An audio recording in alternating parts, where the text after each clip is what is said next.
اللہ کریم نے سورہ زمر کی آیت نمبر 53 میں ارشاد فرمایا، قل یا عبادی الذین اسرفوا علی انفسہم، فرمایا اے محبوب علیہ السلام آپ فرما دیں کہ اے میرے بندو، وہ بندو جنہوں نے اپنی جانوں پر گناہ کر کے ظلم کر لیا،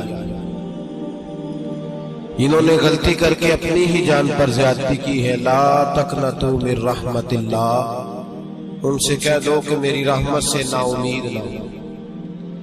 جو غلطی کر بیٹھے ہیں، گناہ کر بیٹھے ہیں، اپنی جان پر زیادتی کر بیٹھے، ان سے کہو نا امید نہ ہو، ان اللہ یغفر الذنوب جمیعا، بے شک اللہ ان کے سب گناہوں کو معاف فرما دے گا۔ مایوس نہ ہو، خدا کی رحمت سے کبھی نا امید نہ ہو۔ اصول دین کا یہ مسئلہ یاد رکھیں کہ اللہ تبارک و تعالی سے ڈرنا بھی ضروری ہے، اور خدا کی رحمت کی امید رکھنا بھی دین میں واجب ہے، واجبات دین کا حصہ ہے، ضروری عمل ہے اللہ کی رحمت کی امید رکھنا۔ اور یہ بھی یاد رکھیں کہ جو یہ کہے کہ اب مجھے خدا کی رحمت نہیں پہنچے گی، وہ دار اسلام سے خارج ہو جائے۔ مسلمان کو کہا گیا ہے کہ وہ کبھی مایوس وقت نہ گزارے، کسی جگہ بھی اپنی امید کو ٹوٹتا ہوا نہ پائے، ہمیشہ تر و تازہ رہے، ہمیشہ اس کا ذہن مہکتے پھول کی طرح رہے، ہمیشہ وہ یہ سوچے کہ میرا رب میرے لیے ہر دروازہ کرم کھول دے گا، اور میرا رب میرے اوپر خاص ہی نظر کرم فرمائے، ہمیشہ ہمیشہ یاد۔ میرے عزیز دوستو، رحمت الہی اللہ تبارک و تعالی اپنے بندے پر خاص رحمت کرنے والا۔ میرے حبیب کریم سید عالم صلی اللہ علیہ وسلم نے فرمایا، اللہ کریم نے بندے کو، مخلوق کو پیدا کرنے سے پہلے جو تحریر سب سے پہلے لکھی تھی نا، اللہ نے اپنے پاس جو جملے سب سے پہلے لکھے تھے بندے بنانے سے بھی پہلے، وہ فکر یہ تھے کہ ان رحمتی سبقت اعلی غضبی، رب کریم نے لکھا تھا بے شک میری رحمت زیادہ ہے، میرا غضب زیادہ نہیں۔ اس نے لکھا تھا کہ میری رحمت ہمیشہ میرے غضب پر غالب رہے، غلبہ رحمت کا ہے۔ ہمارا معاملہ یہ ہے کہ ہم رحمت الہی کے امیدوار ہی نہیں ہوتے، معاذ اللہ، بندوں سے امیدیں لگاتے ہیں، دنیا داری کی طرف دیکھتے ہیں، یا اپنی عقل پر، اپنی ذہانت پر، اپنے بازو کی قوت پر بھروسہ کرتے ہیں۔ اگر ہماری توجہ اللہ کی رحمت کی طرف ہو جائے تو میرے نبی پاک نے فرمایا تو رب کے بارے میں جیسا گمان کرے گا اللہ بھی تیرے لیے ویسا ہی بن جائے گا، اللہ ویسا بن کے تجھے نوازے گا۔ اگر تیرا یہ ذہن بن جائے نا کہ جو اللہ مجھے دے گا وہ مجھے ہی دے گا، تو اللہ تبارک و تعالیٰ سب سے بڑھ کر تجھے ہی عطا فرمائے گا۔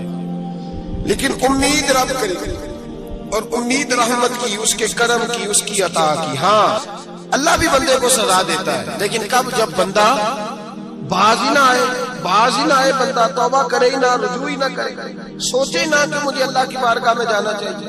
ہم لوگ اپنا ایک ذہن بنا کے زندگی گزارتے ہیں، ایک ذہن بنا، بلکہ لوگ گناہوں کے نام بدل بدل کے وقت گزارتے ہیں۔ ہم اپنے نفس کا بت بنا کے سارا وقت اسی کی پوجا پہ معاذ اللہ لگا دیتے ہیں، بس یہ ٹھیک ہے، یہ ٹھیک ہے، اور یہ ٹھیک ہے، چوتھی بات صحیح کوئی نہیں۔ اسی کے اندر ہم الجھے رہتے ہیں میرے بھائی، رحمت الہی کا غلط تصور اپناتے ہیں۔ او میرے بھائی، کسی بندے کی مجبوری تو معاف ہوتی ہے، لیکن اگر کوئی جان بوجھ کے زیادتی کرے تو وہ معاف، اس کی معافی، جس بچے کو پتا ہو نا استاد کو کہ اس کے واقعی گھر میں فوت کی ہو گئی تھی، استاد اسے سزا نہیں دیتا۔ جس کا پتا ہو کہ واقعی یہ بیمار تھا تو استاد اسے کلاس میں کھڑا نہیں کرتا۔ جس کا پتا ہو کہ یہ زیادتی کر رہا ہے، جان بوجھ کے کر رہا ہے، استاد اسے ڈنڈوں سے مارتا ہے، اور زیادہ مارتا ہے، کہتا ہے تو نالائق ہے، تو جان بوجھ کے کرتا ہے۔ میرے بھائی، اللہ کی رحمت ہے، ہر ایک پہ برستی ہے، لیکن ایک بندہ کھڑا ہی ہو جائے رب کے مقابلے میں، وہ نہ نماز پڑھے، نہ مسجد آئے، نہ کوئی کام کرے، نہ وہ دین کی طرف توجہ کرے، نہ وہ کبھی اللہ سے استغفار کرے، نہ وہ کبھی جائز کام کی طرف توجہ کرے، ساری زندگی حرام کٹھا کرے، ناجائز کرے، تو اب تو نے حد کر دی۔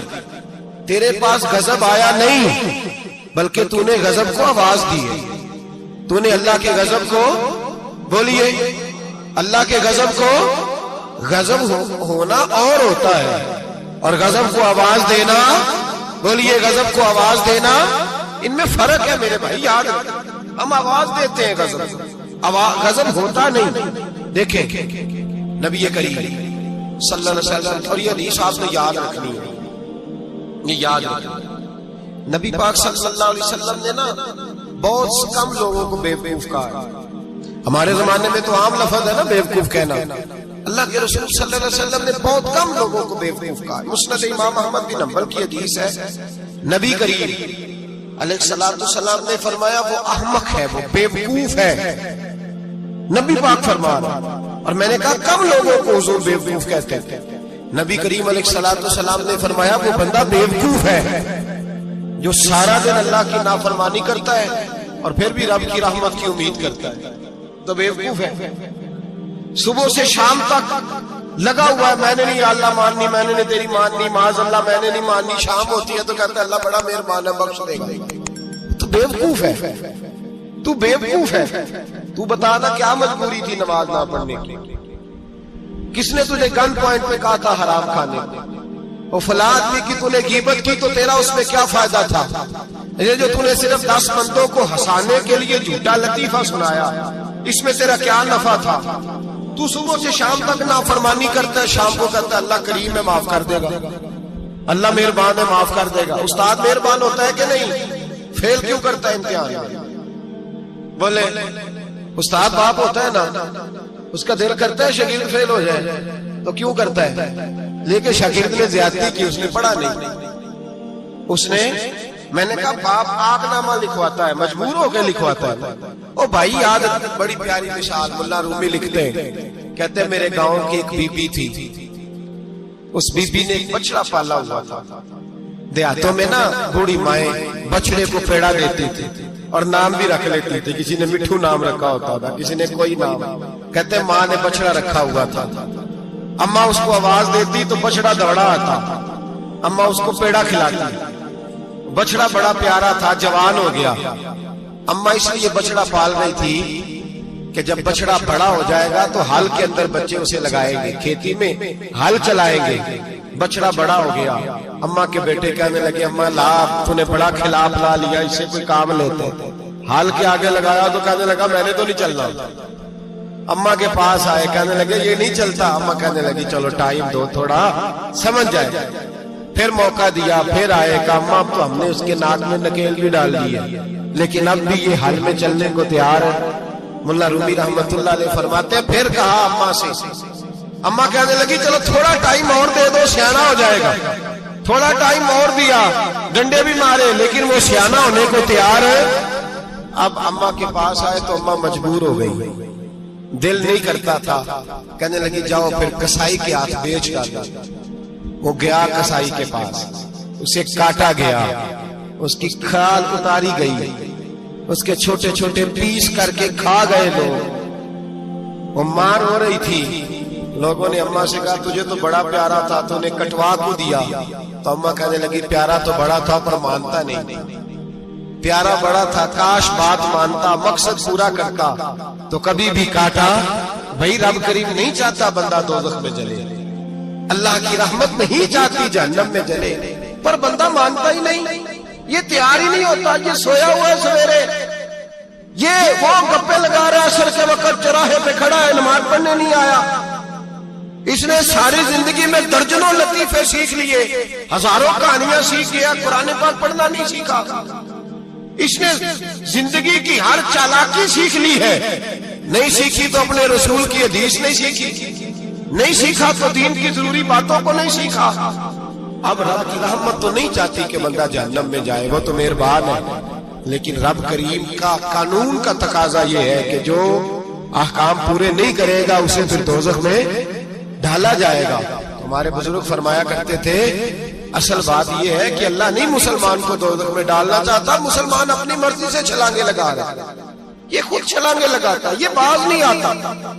آپ یقین کریں بڑی ذمہ داری کے ساتھ، بڑے خلوص کے ساتھ اور بڑی دیانتداری سے تجربے کی بات عرض کرتا ہوں، ہمارے بہت سارے گناہ ایسے ہیں جن گناہوں کا ہماری دنیا داری کو بھی کوئی فائدہ نہیں۔ کوئی فائدہ نہیں ہماری دنیا کو بھی اس غلطی کا. میری باتوں کی سمجھ آ رہی ہے آپ دوستوں؟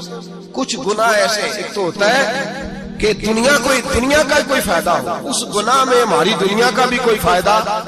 جو آدمی جھوٹے لطیفے سناتا ہے، جھوٹ بولتا ہے، جھوٹ کوئی فائدہ نہیں اسے. لوگ 10 منٹ ہنستے ہیں اور باہر جا کے کہتے ہیں یار یہ تو کوئی غیر سنجیدہ آدمی، وہ عقل ہی نہیں. کیا فائدہ کمایا اس نے؟ کیا نفع لیا اس نے؟ جو آدمی بڑھ کے باتیں کرتا ہے، 2 4 5 10 آدمیوں کی غیبت کر جاتا ہے، لوگ کہتے ہیں یار بڑا چغل خور ہے. کیا کمایا اس نے زندگی میں؟ کچھ حاصل کر لیا اس نے؟ ہمارے بہت سارے گناہ میرے بھائی وہ ہیں جن کا ہماری دنیا کو بھی کوئی فائدہ نہیں. تو کیوں نہ ہم ان گناہوں کو چھوڑ دیں تاکہ ہمارے دین کو تو فائدہ ہو جائے.